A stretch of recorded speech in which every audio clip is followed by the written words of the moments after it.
so Flex, the custom CPU Flex, don't really have a name or word for it. Custom CPU Flex kind of stuck.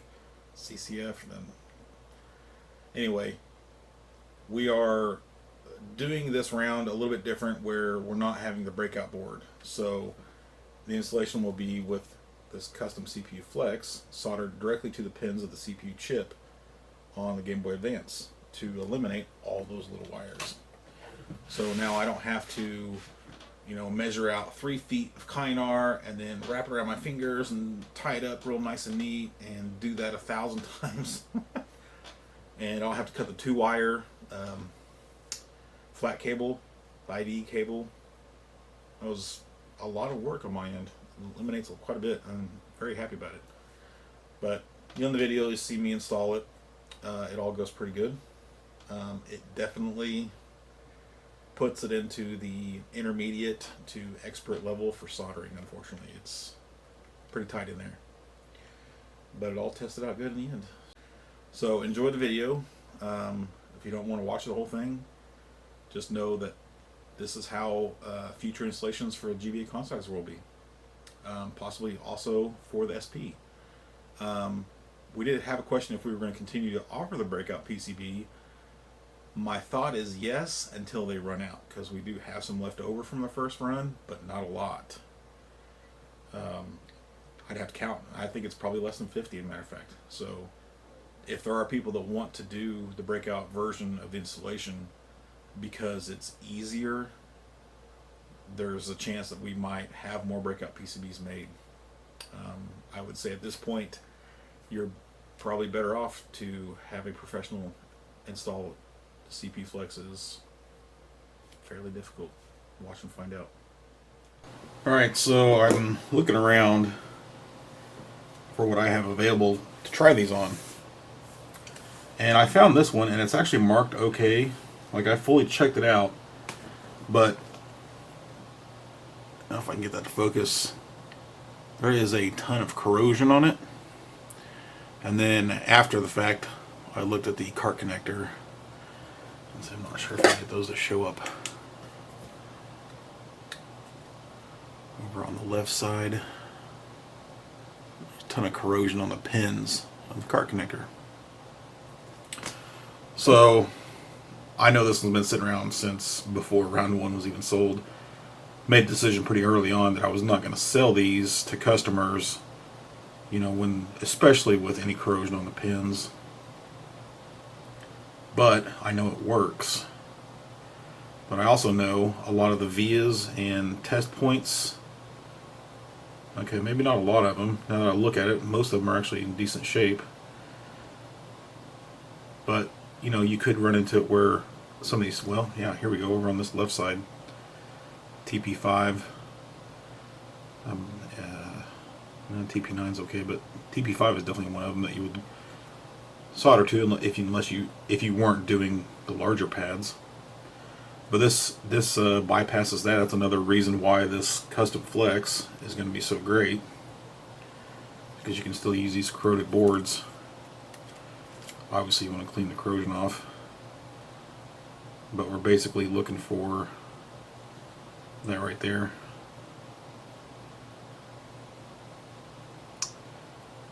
And I want to say we're removing is R5, because it's just right there.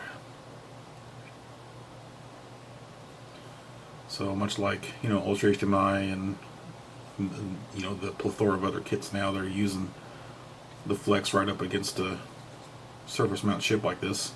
The new Flex is going to go right the corner of the CPU. So I believe that means this Flex will be usable on the SP version if we ever finish that up. The only thing I could think is maybe it need to be changed so that all of this, the rest of it, is going in a different direction if need be. It really depends on how we get the motherboard and main mod board stacked into the case. So yeah, looks like R5 has come off, and if you look on the flex, you can see where it says R1, and you look close enough, I showed a picture of it, but there is already a resistor on there to replace R5. It's just that one is so close to the solder points. It's just, it has to be removed in order to get it attached with any kind of confidence. But man, that is tight. There is caps over here, and of course C5. We're looking at C52, C53. They're all real close to the flex, so it's going to make it interesting. So the panel, this is the sample panel I was sent, and immediately I was like, well, this isn't going to work because I need to be able to send that much of it to each customer, and that's what's going to happen. So I don't want to come in here and have to cut the panel myself. So hopefully the next batch will be sent with these 4 pieces in an individual panel. And yes, these 2 wires were put on there purposely to replace our 2 large power wires right here. So they still will go from the battery connectors, which these are very corroded, up to the CPU flex, which has 2 spots. One says 3.3 and one says G, so power and ground. So you will also get the 40 to 32 pin adapter, and you will also get a normal 40 pin FFC with your kit. That just eliminates the old way of doing it where you had to choose if you wanted the 32 pin adapter with it or not. We just added it into the cost, and actually, you know, they weren't that much to add since it was in this panel, but so now you don't have to worry about whether or not you have a 40 or 32 pin connector on your Game Boy Advance motherboard. We've got both of them covered.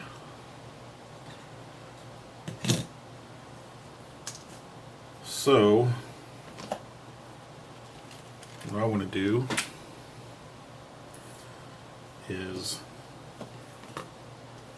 finally solder one of these in and connect it up and test to make sure it actually works. I actually use these little pipettes, and I even have just this tiny bottle as a in-between, because this is the flux I use. It's just this giant liter bottle, and I'd say I've had this 3 years, 2-3 years, maybe more than that even. It does evaporate. It stinks, but I'd say, you know, I guess I'm not really a heavy user, to be honest. I mean, I do use a lot of it. I'm an above average user, but I've probably only used half of that in 3 years. And honestly, I remember I left the cap off of this little jar and it all evaporated away. And I'd say it was still a quarter full. I was pretty miffed about that. So, flux is definitely recommended.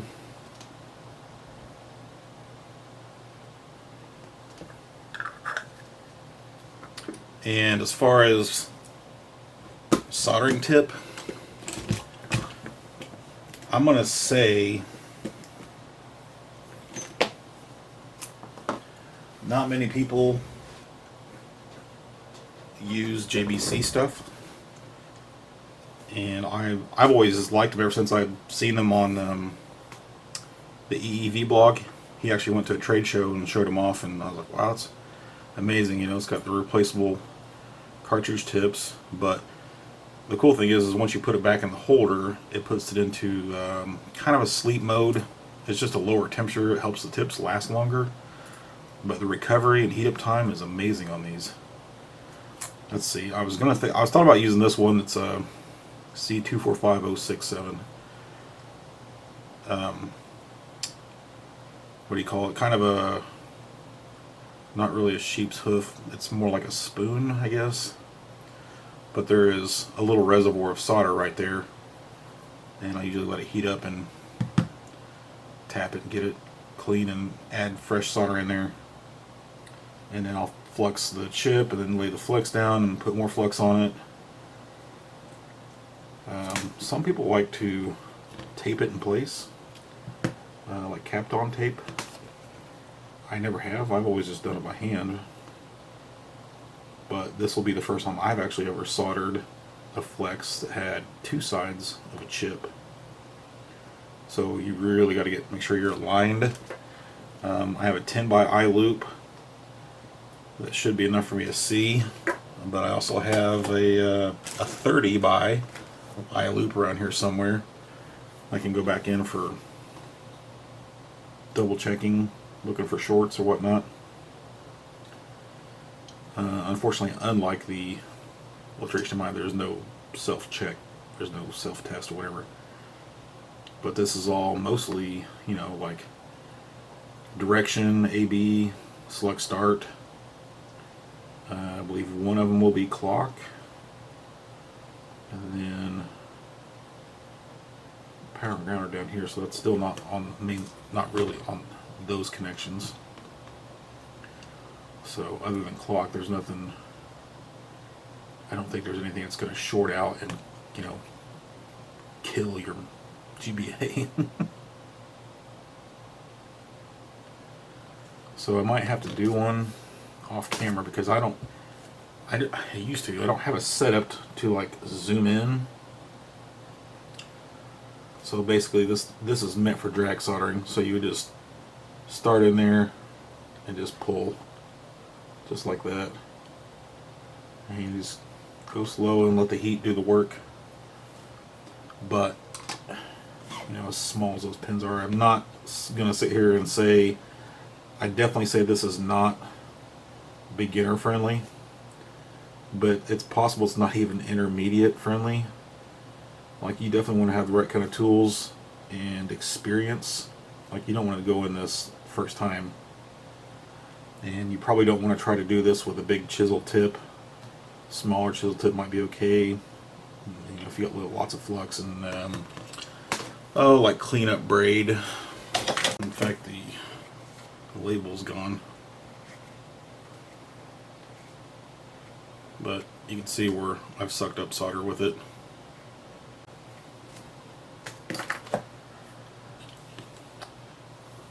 On the mini illustration mines I installed, whenever I had a problem, I usually got lucky by just removing it entirely, cleaning up the pins and starting over.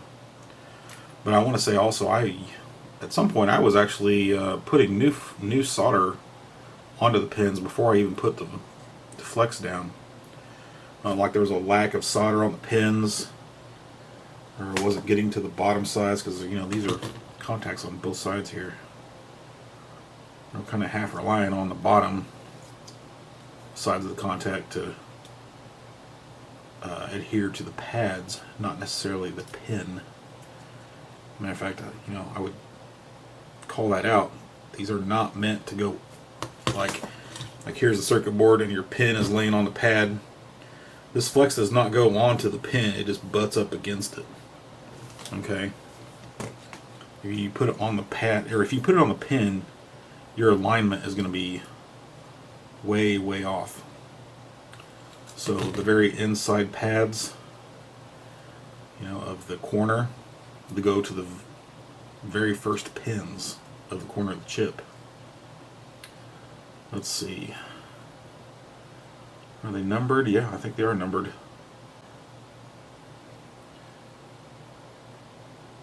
It's possible one starts here and goes this way, because it says 39, 64, 103, 128. So that pin is 1, and to the right, looks like you take out 6 or 7 pins, and then from 128 down or up the chip, Take out about a dozen pins. So the first thing is to get R5 off there. And yeah, you can use flux to remove stuff. I would normally actually go with my knife tip. Let's see, this is the 939. 765 is also very similar, just less surface area. And just a matter of seconds, it's already at the temperature. And since it's so tiny, and my knife tip is actually worn, and yeah, it's already off. Right there. It's hard to see, isn't it? And I dropped it. There it is.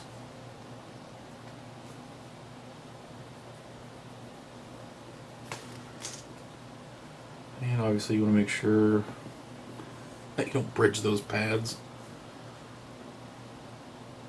They're tiny.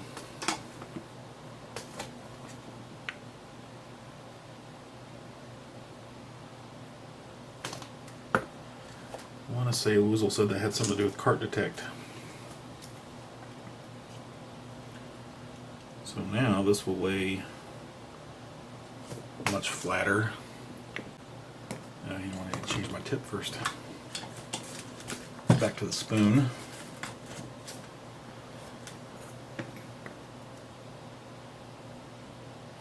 A little smoke. Now it's warm. And my tip holder has a sponge. Keep that wet, kind of wipe it. Sometimes I just beat it against the holder a little bit. And that's all it really holds. And so that one's getting a little crusty. There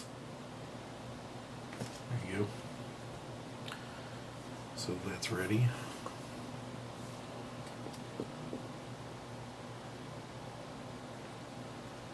The idea was to get the bottom set lined up while still paying attention to the other side.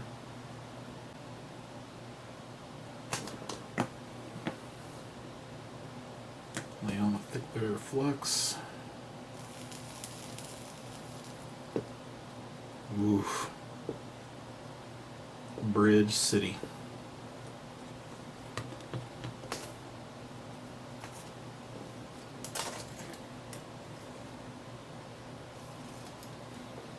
No need to panic just yet.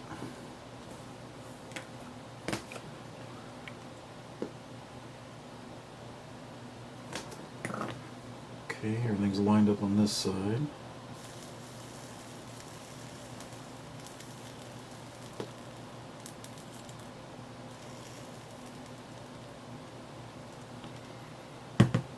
Probably hard to see, but in that second drag I pulled quite a bit of the bridges out.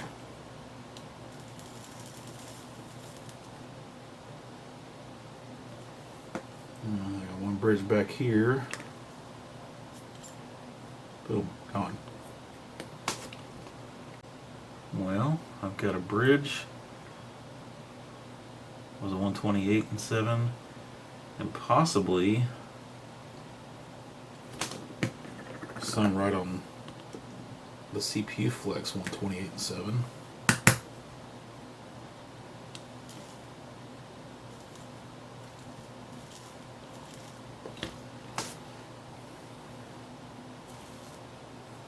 Here we go.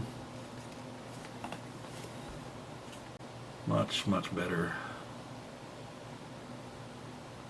For a first attempt, that is not bad. I got all kinds of bridges on this side.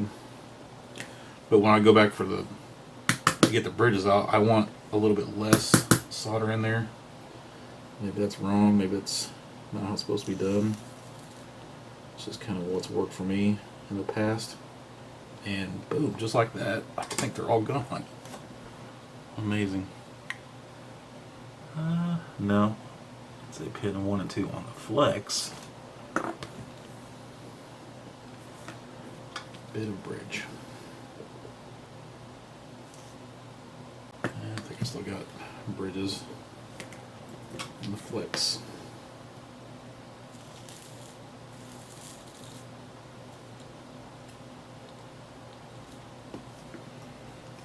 I got a bridge way out here.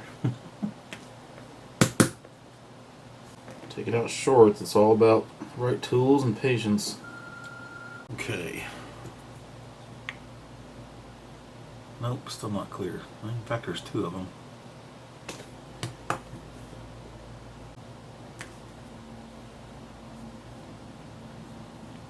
There we go. That looks like it's free. Yep. All clear.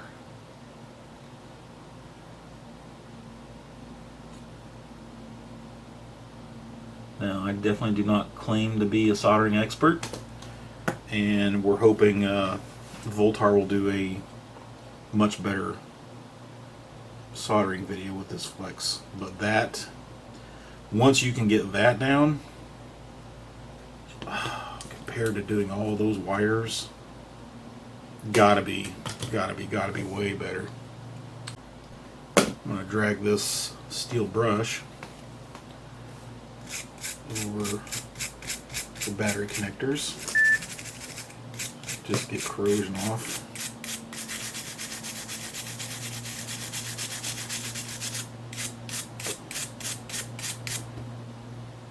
Oh, they are ugly. And I will switch back to the 939.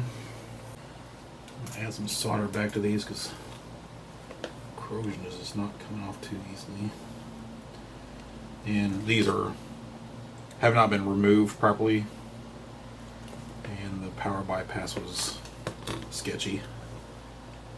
So normally this would just be a flat pad after removing battery contacts, at least the way that I do it. There we go. Burn some of it off there. Just scrape it. Whatever you gotta do. Ooh, that looks like crap.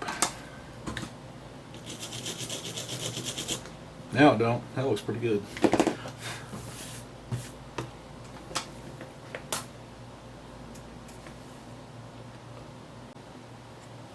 So obviously our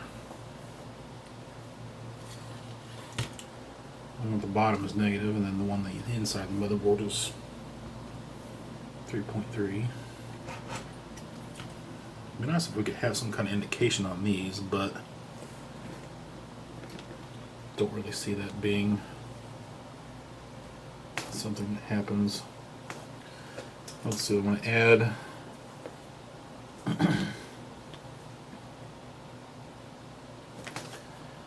solder to the pads on the FFC. I could even flex these up a little bit first, but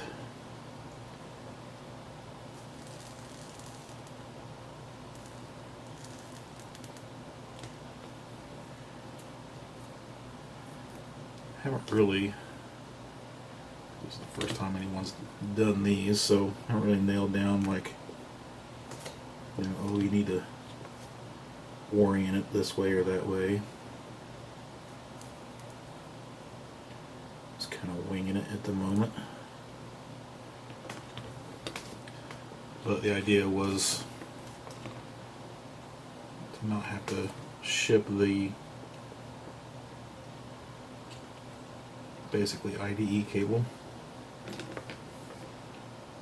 and just have these wires part of the flex pad.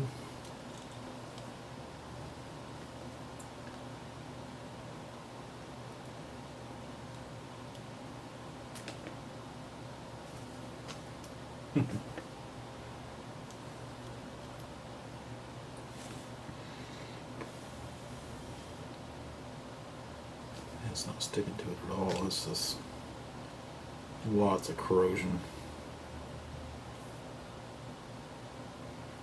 Not to mention it's a big glob of solder holding that heat.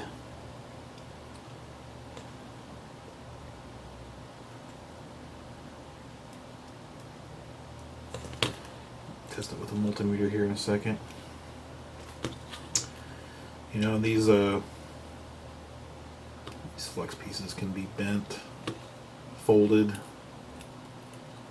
won't hurt them. It's just solid copper.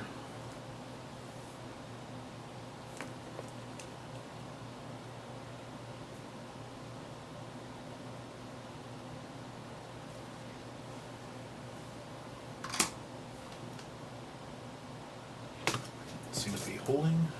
All right, let's test that.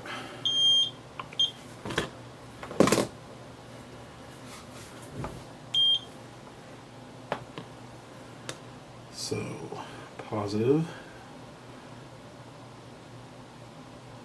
to 3.3.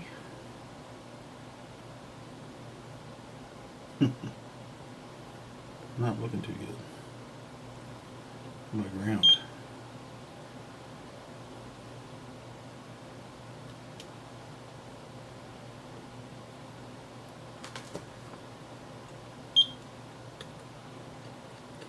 Yeah, I don't even have ground of regular stuff. I'm just not convinced of that solder blob.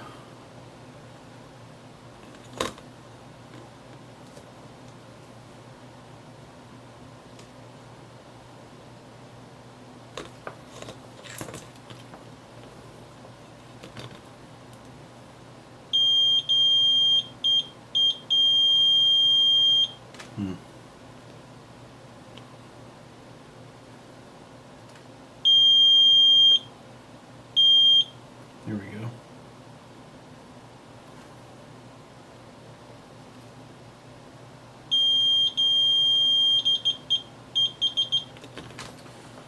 And it's just these blobs I put down here are so corroded I had to puncture through.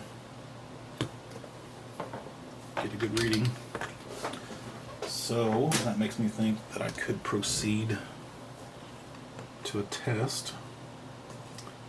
This one is a 40 pin.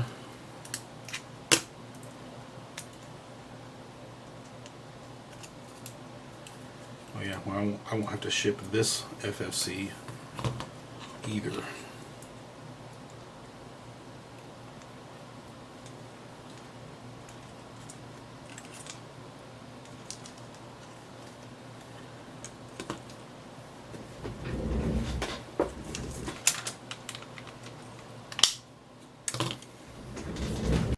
Okay, so I believe this is one of our old ones. Oh, I know what this is. That melted plastic right there reveals that this is one that I put on the newer oscillators for testing of this batch. This batch is going to have different oscillators than the first batch.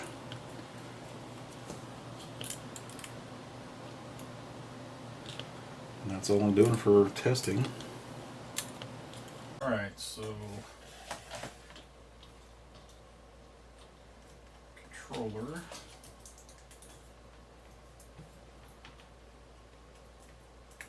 USB power. HDMI mini.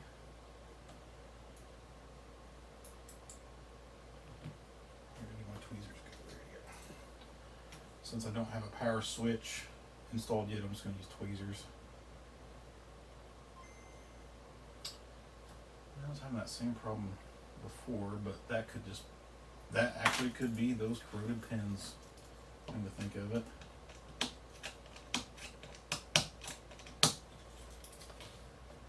I always know it's a cart connection problem because the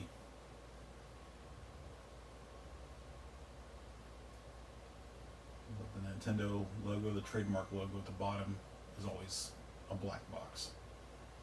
That tells me it's not reading the cartridge. Let's see. Out of curiosity, I wonder if it'll pick up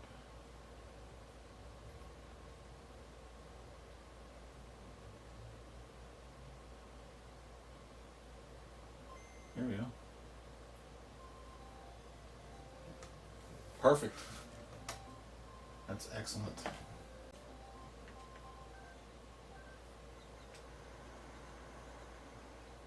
Sounds good. Menu comes up.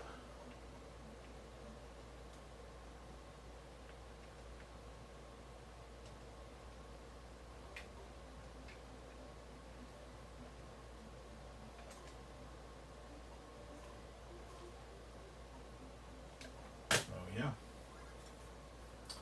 Excellent.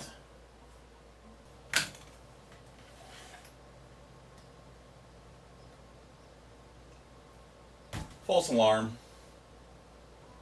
Okay.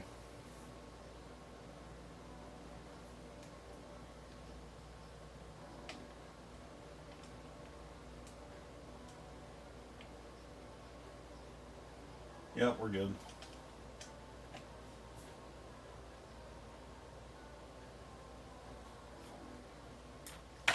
Turns out I still had a bridge on pin 1 to pin 2, and pin 2 is the cart detect resistor thing.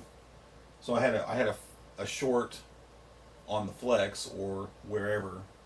And what's funny is pin 1 doesn't go anywhere on the flex. So that's irritating, but it's more of a support thing. Like you don't really want to skip pins. You know, you want to solder a bunch all together. That way they're all supporting each other. So even though pin 1 on the chip goes somewhere on the motherboard and not somewhere on the flex, you still want to solder to it because you want extra support all to the pins to the next to it or whatever. It's a common practice, but my fault. Works. Oh yeah, the number 1, number 2, that's still leftover from the breakout board. It was supposed to be expansion stuff, like stuff we could do in the future or whatever. And it never really panned out. I don't think it ever went anywhere. So you can ignore those pads. Don't know why they're put on there. Just made it on there. So might do some more videos with that in the future. Full installs with CPU Flex, but I think that's a win. I think that's a good test. I believe it's all okay and ready for production. This was just a sample. The ones that I've seen in the video, that's all they've made so far. The main board, I got 6 of those, and they all tested fine, so those have started production as of last night, yesterday. So within, I think it's 16 working days is their lead time. So within another 3 or 4 weeks, I should have the main boards in stock, and hopefully the Flex won't take any longer than that does. And as soon as I confer that that's okay, then those will be in production as well, and then we can start shipping here in the next month or so, and that's excellent news.